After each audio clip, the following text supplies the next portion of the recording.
Hi guys, today we're going to show you how to replace the rear brake rotor and the pads on the electric bike.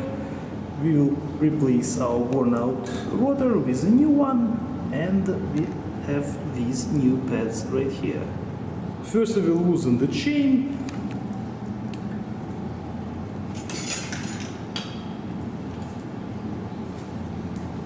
We will need to disconnect this electrical connector. For this we will cut the zip tie.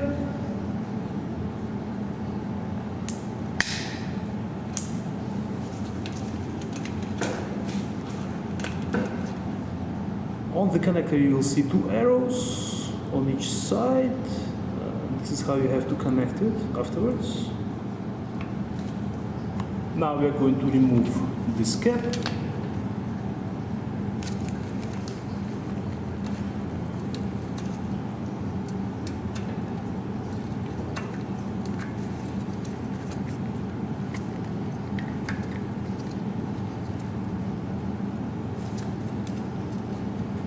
In case of our bike, the electrical cable goes inside the axle.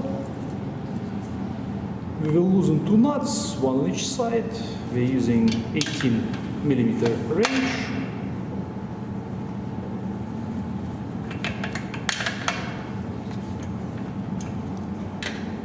And one on the other side.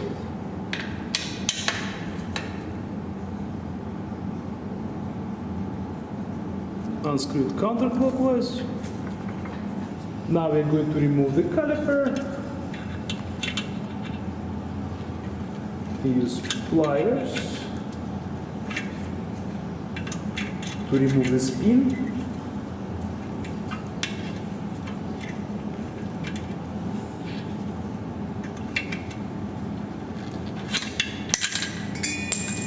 And then we will remove the spring and the brake pads.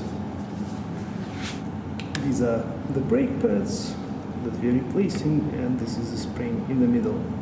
To remove the two bolts on the caliper, we will use 5mm Allen wrench, or you can use a set like this one. In this case we are using a set from Vera.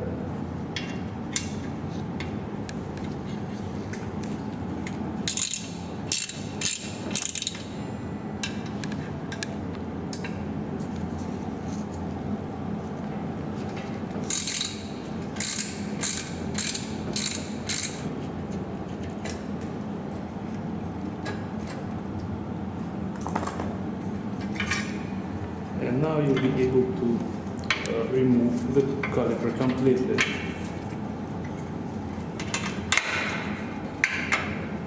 Now we will continue to unscrew the two nuts.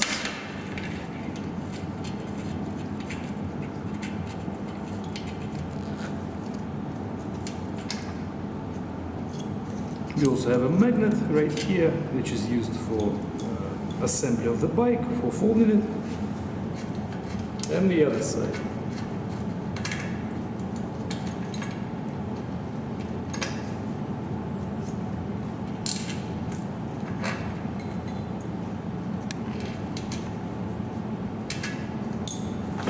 Now you need to wiggle the wheel back and forth. It will go down.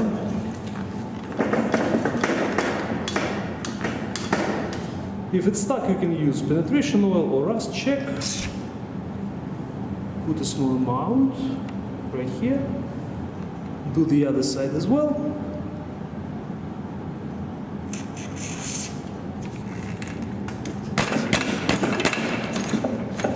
And as you can see, guys, it starts to move. Now we will partially remove the chain.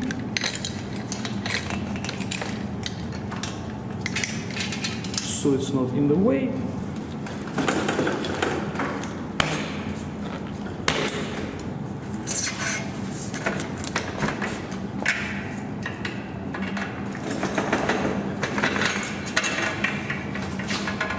And only now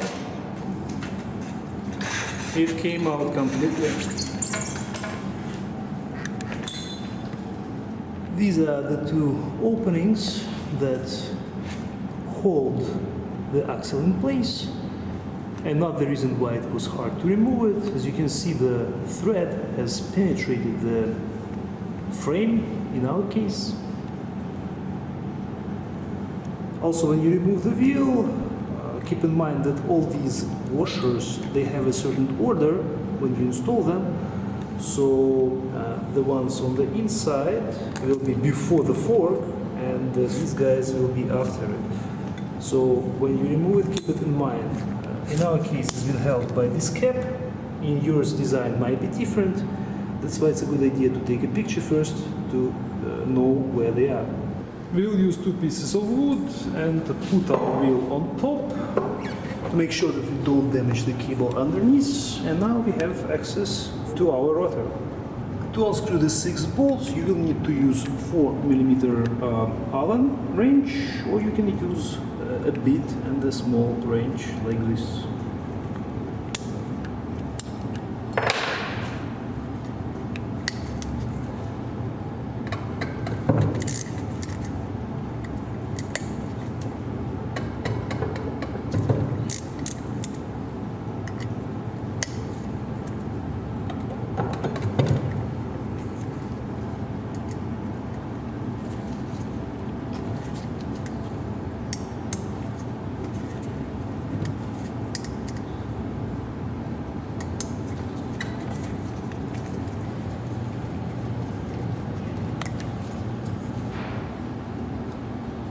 And the rotor is off. As a replacement for our original rotor, we'll use the rotor that is normally been installed on scooters. It's the same diameter though, and these two are interchangeable. The difference is it has a larger braking surface, because you'll see there are less cutouts on the braking surface compared to this guy. And it is more robust and will be harder to bend. On the original rotor, the brake pad will cover the whole braking surface. On the new one, it won't cover the whole surface because the pad is smaller than this rotor. But as I have mentioned before, due to reduced amount of cutouts, it will work more efficiently in our opinion. Also, the original rotor that we have has this play on the hub, as you can see, guys. The new one almost has none. So again, this is another advantage of installing this guy. I will show you guys again. The diameter on both rotors is 160 millimeters. And when you install them, make sure that the arrows, there's one on this one and one on the previous one, this arrow should follow the rotation of the wheel, and on ours you will see rotation in this direction. If you don't have that arrow, make sure that when you install the rotor, the side with the arrow and the diameter should be on the outside, like we have it right now. Original rotor came with these bolts, which are slightly shorter than the ones that we have on the new rotor. This is one of them. And the problem that we had with them, actually some of them came out, most likely due to the fact that it wasn't properly torqued at the factory, but still we prefer longer bolts with thread lock already pre-installed on them. To make sure that the rotor is not bent, you need to put it on the glass, and if it sits still and doesn't move, it means that it's not bent. If for some reason it came damaged, you can make a mark, and later you will know where it is when you install the rotor, and you can use pliers to fix it. Also, it's a good idea to use a brake cleaner to clean the rotor before you install it. This will remove the oils from the surface.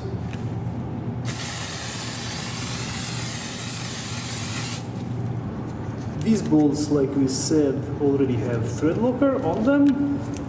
If you don't have thread locker on the bolts, we do recommend you to put some on, and you should use the blue one.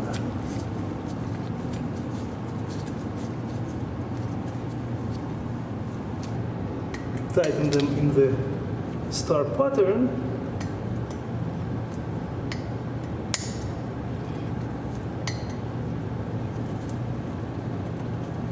We will use a torque wrench to tighten our bolts.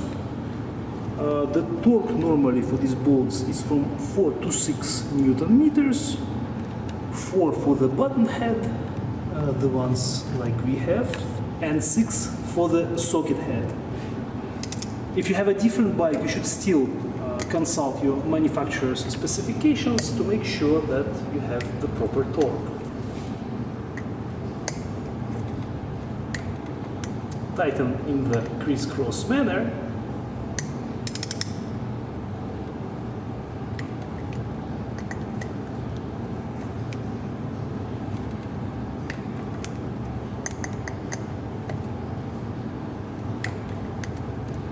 We turn the bike upside down using 2 chairs, and now we will install the wheel back on. First, make sure that this washer goes in, and then the other one has this piece of metal on top of it. And now partially lift the chain and make sure that the wire goes through the cable, and then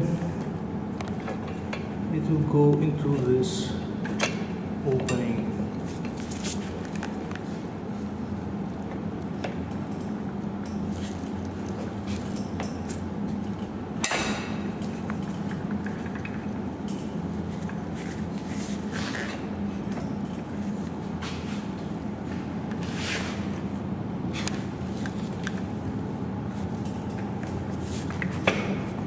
So make sure that both sides go in all the way.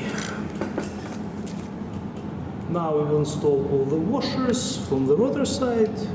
You have to do it in the same order of removal. First this one will go in, then we will install the magnet. You may or may not have this one on your vehicle.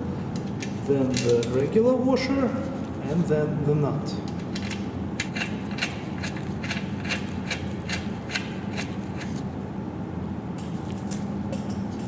On the other side, we already have the flat washer and the washer with the lock installed, and we will continue. Another flat one, and this bracket. Another flat one, and the nut.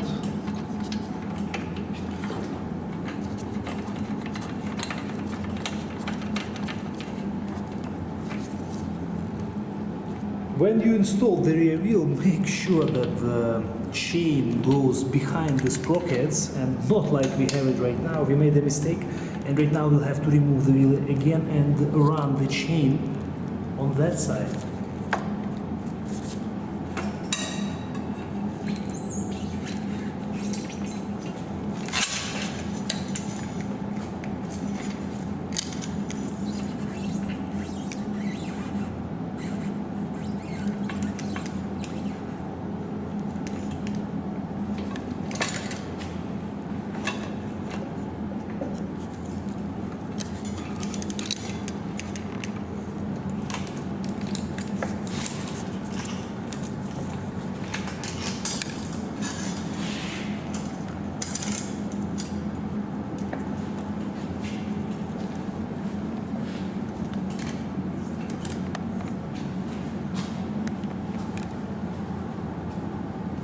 And this is now the correct position of the chain over the sprockets, including the front one. The nut on the axle is a locking nut.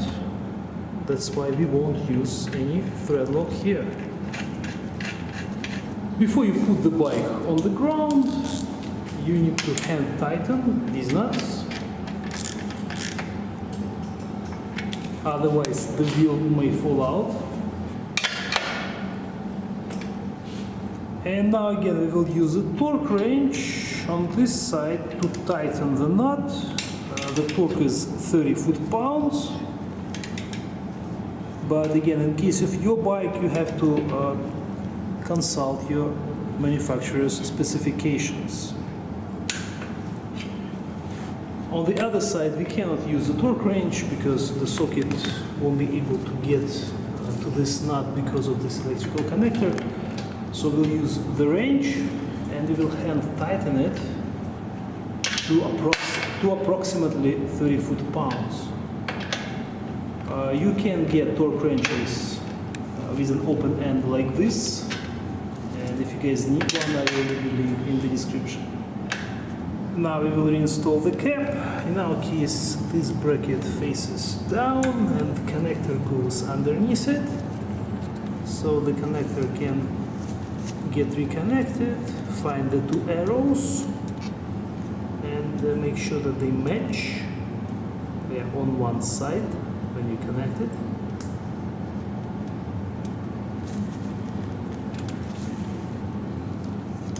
And we'll install the new zip tie for the wires.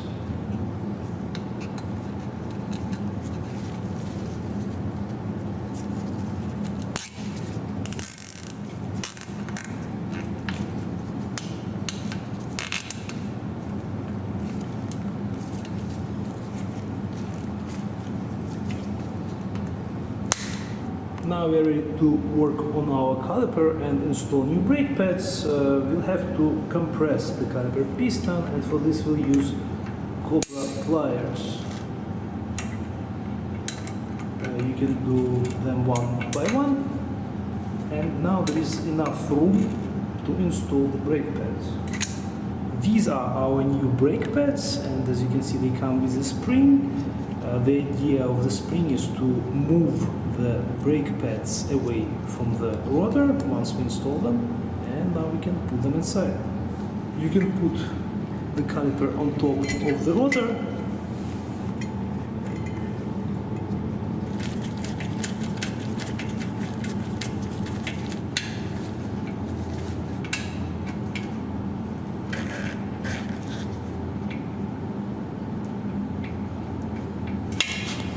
Don't tighten these bolts yet all the way. The caliper should be able to move slightly. Now we can insert the brake pads. The caliper should be approximately in the middle of the on top of the rotor. Now the clip will go in.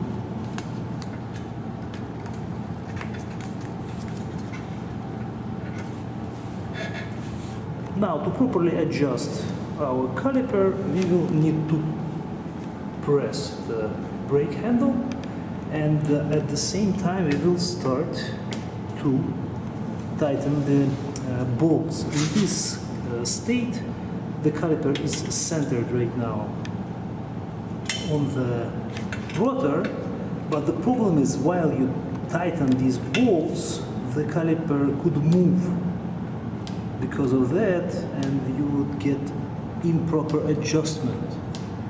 So you have to tighten it slightly, then check to make sure that the gap between the rotor and the brake pads is even on both sides, and then again press the handle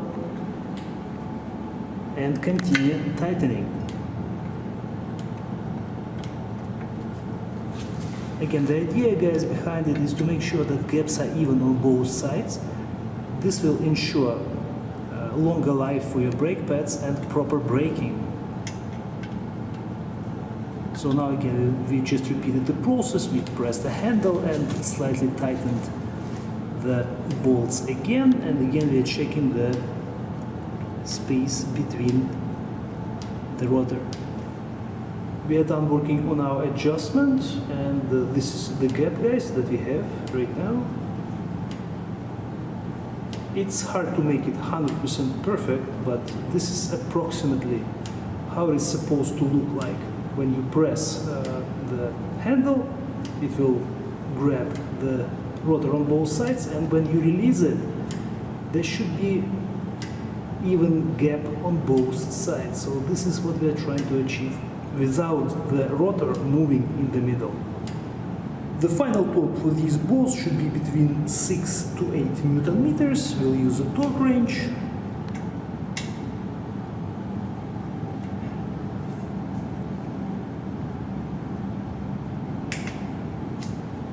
To get better access for the upper bolt, we will undo this one.